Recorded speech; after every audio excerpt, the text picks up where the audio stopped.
ચક્કા જામ કરીશું, અમે 15મી ઓગસ્ટે આંદોલન કરીશું, અમે મુખ્યમંત્રીની ગાડીને પણ રોકીશું આ જમીન પર દબાણ દૂર કરવામાં નહીં આવે તો. ત્યારે શું છે સમગ્ર ઘટના અને કોણે આ ચીમકી ઉચ્ચારી છે, આવો વિગતે ચર્ચા કરીએ.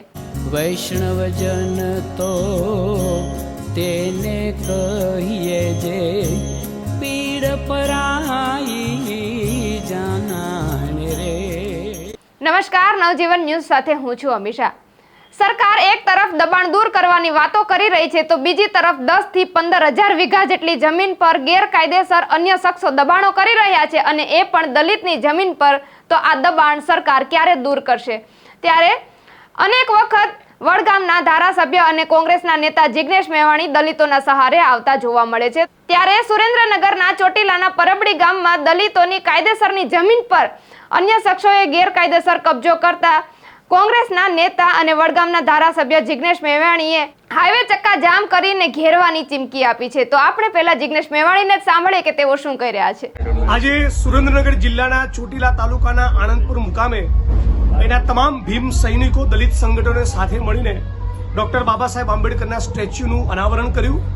પણ મહત્વની વસ્તુ એ છે કે બધા લોકોએ છેલ્લા 24 કલાકમાં લડત લડીને પરબડી ગામમાં વર્ષોથી દલિત સમાજે ફાળવેલી જમીનમાં કેટલાક લોકોનો ગેરકાયદેસર કબજો હતો એ તમામ કબજા ખુલ્લા કરાવીને લગભગ 15 થી 18 એકર જમીન ખાલી કરાવી છે. આ સુરેન્દ્રનગર જિલ્લાના ધ્રાંગધ્રામાં, લીંબડીમાં, સાયલામાં, ચોટીલામાં અને અન્ય વિસ્તારોમાં મારી શુદ્ધ જાણકારી પ્રમાણે 10 થી 15,000 વીઘા જમીનોમાં જે સરકારે ફાળવેલી દલિત અને ઓબીસી સમાજની જમીનો છે એ જમીનોમાં માથાભારે લોકોના જાતિવાદી તત્વોના ગેરકાયદેસર કબજા છે.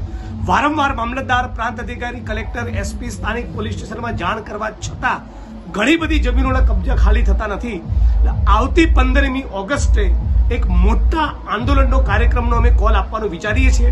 મોટાભાગે સુરેન્દ્રનગર જિલ્લામાં આવતા તમામ રસ્તાઓ બ્લોક કરવામાં આવે, હાઈવે પર ચક્કા જામ કરવામાં આવે એવો એક ઐતિહાસિક આંદોલનનો કોલ આપવાનું અમે વિચારી રહીએ છીએ. સરકાર એની પહેલા હવે ચોમાસું બેસે એની પૂર્વે બધી જમીનોના કબજા સોંપવાની, માપણી કરવાની, દબાણો ખુલ્લ કરવાની પ્રક્રિયા હાથ ધરે અથવા અમે રોડ પર ઉતરીને ચક્કાજામ કરવા 15મી ઓગસ્ટે બધા હાઈવે બંધ કરવા માટે મજબૂર બનીશું. એની ચેતવણી પણ આપણા માધ્યમથી રાજ્યની સરકાર અને પોલીસ પ્રશાસનને આપું છું.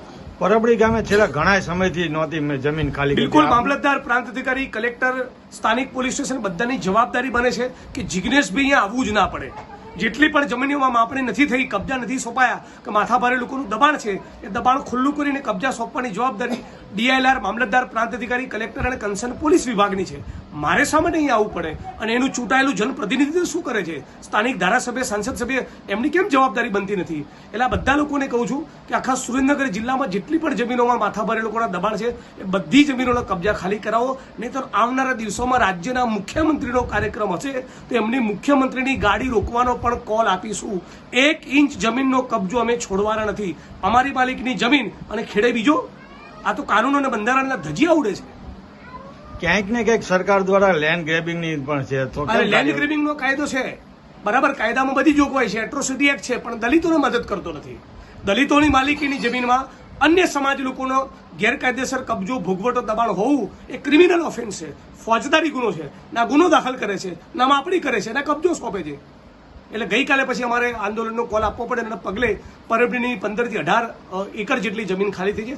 આવી બીજી હજારો એકર જમીન પણ કોઈ પણ સંજોગોમાં ખાલી રખાયા વગર છોડવાનો નથી. 1 ઇંચ જમીનનો કબજો લઈશું. કોંગ્રેસના અને વડગામના ધારાસભ્ય જિગ્નેશ મેવાણી, તમે પણ સાંભળ્યું કે તેમણે આવનારા સમયમાં આંદોલન કરવાની ચીમકી આપી છે અને તેમણે પણ કહ્યું છે કે અમે 15 થી 18 એકર જેટલી જમીનને અન્ય શખ્સોના દબાણમાંથી માફી કરીને હટાવી દીધી છે. જો અન્ય શખ્સો આ જમીન પર કબજો કરી રહ્યા છે અને એ જમીન સરકાર હજી પણ દલિતોને નહીં આપે તો તેના પર આવનારા સમયમાં આંદોલન કરવામાં આવશે. ત્યારે આ અંગે તમારું શું કહેવું છે? કમેન્ટમાં તમારા પ્રતિભાવો જરૂરથી જણાવજો. આવી નવી સ્ટોરી અને અહેવાલો લઈને અમે તમારા સુધી આવતા રહેશું. ત્યાં સુધી નવજીવન ન્યૂઝ ચેનલને લાઈક કરો, શેર કરો અને સબસ્ક્રાઇબ કરવાનું ભૂલતા નહીં. વૈષ્ણવજન તો તેને કહીએ જે પીડ પરા